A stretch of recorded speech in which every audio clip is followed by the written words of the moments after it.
Okay, so looking at the humanistic humanistic perspective on personality, this is, when we look over all the perspectives, behaviorism, if you guys remember this was all about observable behavior.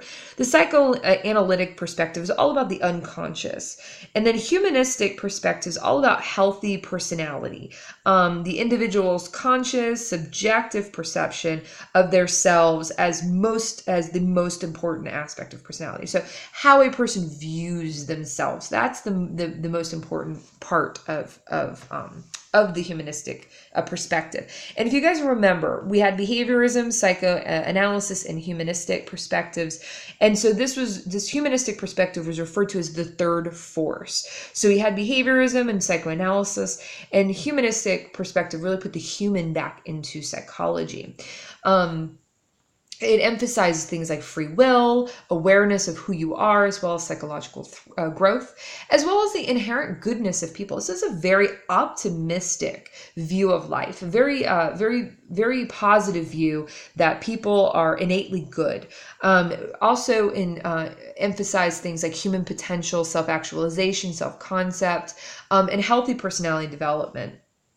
And many humanistic psychologists believe that, laboratory research with rats and pigeons did not accurately reflect human nature.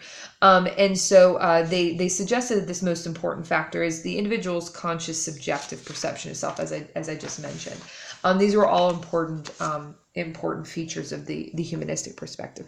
Now, Carl Rogers was one of the first major proponents of this. So Maslow and Rogers were two of the major proponents of this. But when we look at Carl Rogers, he believed that the most basic human motive is actualizing tendency, which is the innate drive to maintain and enhance the human organism, actualizing who you are and why it is that you are on this earth and what are you doing. And so everything else, all the other drives, were considered secondary. Now, the interesting thing that Carl Rogers brought to the table was he believed that people, instead of calling their people who come in and talk to them as patients, Carl Rogers started referring to the people that came in for help as clients. He said, I'm helping people to be who they want to be. I'm not medicating them. I'm not treating them. I'm trying to get them onto the right path. And so he believed that clients was the more appropriate term, because that person is actually taking on a more active role in the path to becoming a self-actualized person and to become who they want to be. And this all really started with this idea of his clients coming in and saying the same question over and over again. I'm not sure who I am. Who am I? And so Carl Rogers started thinking, maybe we should kind of think about, these basic human motives and what is self-concept and how it is that people are who they are. And so that's when, he really started realizing that this was an area that needed attention. And so all these other, secondary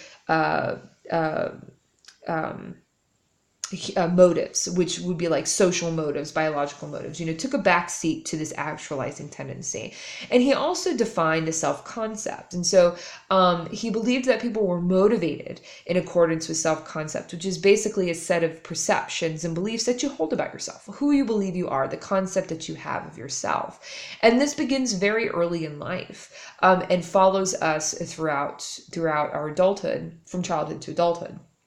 And so he believed that, we should hold our children in positive regard, meaning that the positive regard is a sense of being loved and valued by others. And if you were to engage in unconditional positive regard, a child's sense of being unconditionally loved and valued is going to be the presiding factor here. Even if a child does not conform to standards and expectations of others, knowing that he or she is being unconditionally regarded and loved and valued. So a child could make a mistake. A child could, break their mother's favorite vase, and the child might go, "Oh, you do still love me," and the mother's saying, "Of course I love you. It was an accident. I understand that." That's holding the child in unconditional positive regard. When we're talking about conditional positive regard, this is a child's sense of being valued and loved only if he or she behaves in a certain way that's acceptable to others. So this would be like a parent saying, "Oh no, I don't love you because you broke my favorite vase. And if you just behaved and did what I asked, then I would love you."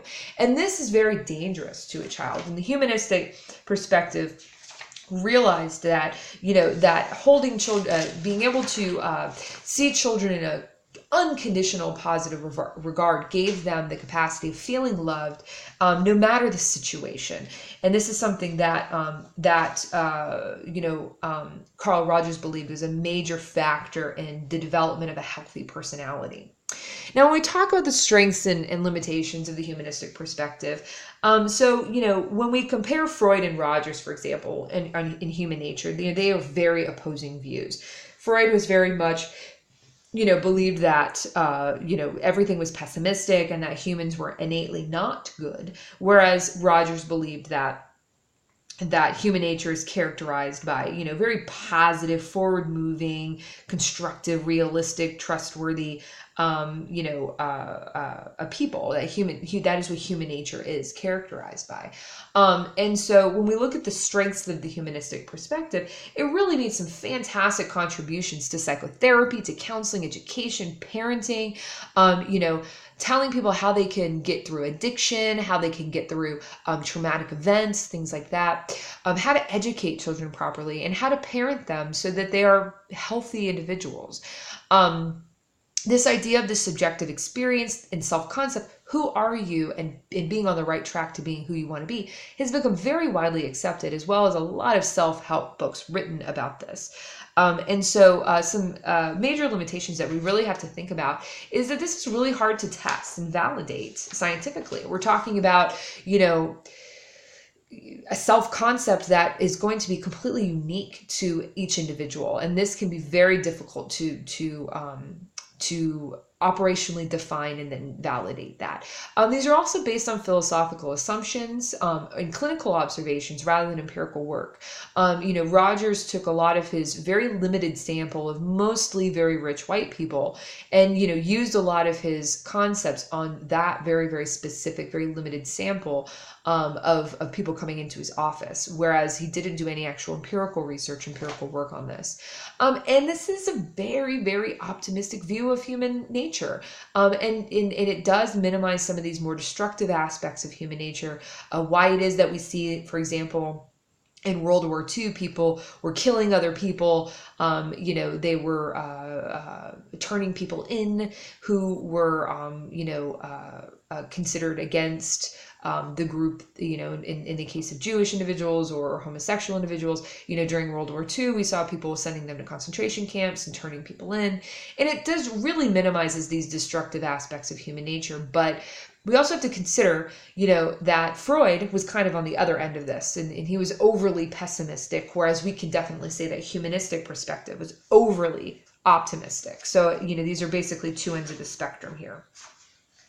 So I'm going to go ahead and end this video and start on the social cognitive perspective, and that will help us wrap up personality.